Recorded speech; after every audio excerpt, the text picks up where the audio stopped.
Bueno, Natalia, analizando todo este asunto de la violencia y de esta realidad que comentábamos, hay un tema que se ha metido y es la división entre los venezolanos, la división en la familia. El tema político parece que nos ha hecho bastante daño. Sí. ¿Eso es así o son ideas de ira? No, fíjate, indudablemente, porque el tema de las causas sociales, que es la ausencia de oportunidades, estaba allí, se estaba formando allí.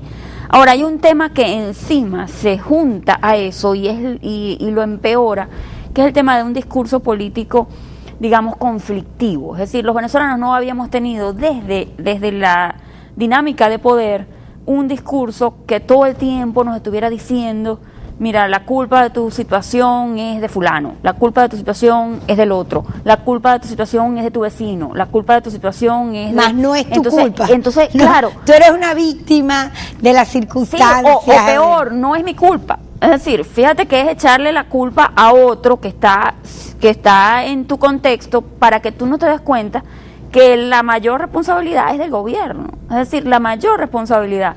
La responsabilidad en el tema de la seguridad en las sociedades modernas no es simétrica. Es decir, la responsabilidad no es igual del ciudadano que del gobierno, que es el Estado moderno surge y nace precisamente para hacer uso de la violencia en forma legítima para que las personas no se maten entre ellas. Correcto. Entonces, indudablemente, la responsabilidad no es simétrica, es totalmente asimétrica en el tema de la inseguridad, y eso es así en la sociedad moderna. Cuando uno revisa y mira, Natalia, por ejemplo, que en este gobierno se han hecho 19 planes de seguridad, 14 años de gobierno y 19 planes de seguridad.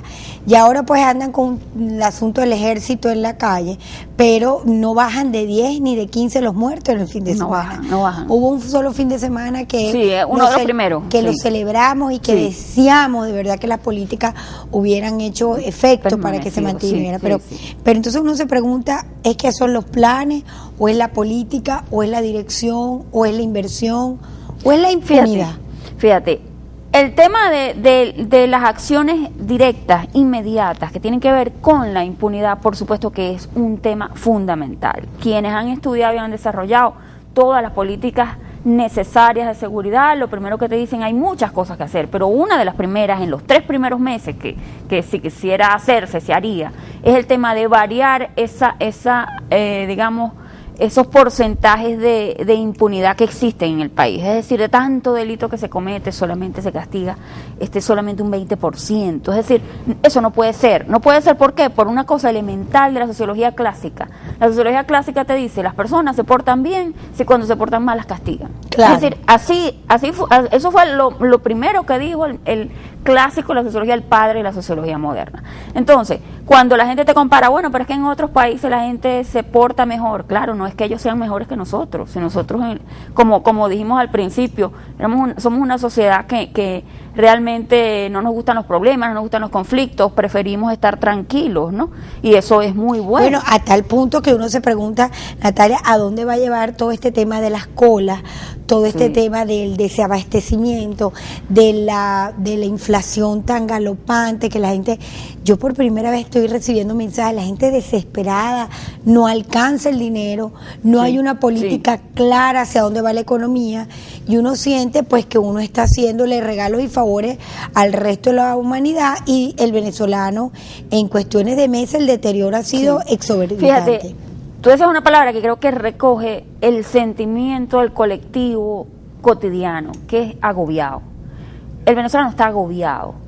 El ciudadano que vive en Maracaibo está todavía más agobiado, porque parece que el tema del desabastecimiento, junto con unos 2 o 3 elementos que se juntan por nuestras características de estado y de ciudad, entonces ponen esta situación peor. Entonces, estamos agobiados y por otro lado estamos como huérfanos. ¿Por qué estamos huérfanos?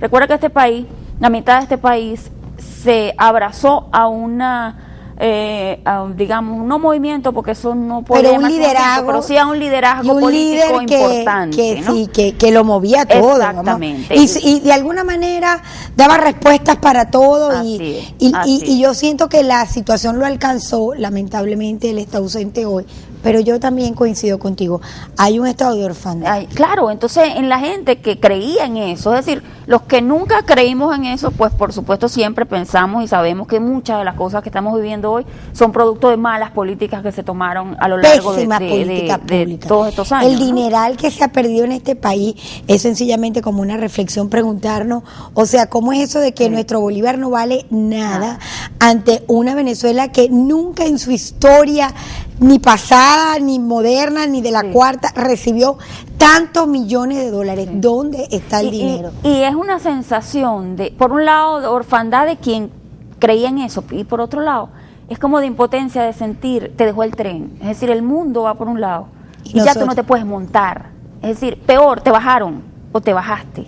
Es decir, es peor porque el venezolano siempre en los 70 pues pensaba que era, bueno, esto éramos era la maravilla, la éramos referencia en tema de infraestructura, de arquitectura. La ciudad de Caracas siempre fue como, digamos, el ícono de la modernidad si la comparabas con Lima, si la comparabas con Bogotá, si la comparabas con Bolivia, con Perú. Entonces, y ahora compara el aeropuerto de Maiquetía, compáralo con esos aeropuertos, con El Dorado, compáralo con los aeropuertos internacionales de las capitales latinoamericanas, y para que sientas cómo efectivamente te dejó el tren. ¿Y por qué te dejó el tren? En un país mediano, con un territorio mediano, que además tiene petróleo. Es decir, eso es lo inconcebible, ¿no? Lo inconcebible es que en ese país que es relativamente manejable, es decir, no somos Brasil, no somos México, ¿no? Manejable en términos territoriales también, y con ventajas comparativas tan importantes que tienen que ver, por supuesto, con algo que sale de la tierra, que nadie produce, pero que está allí y que pudo haber sido usado para elevar nuestra calidad de vida.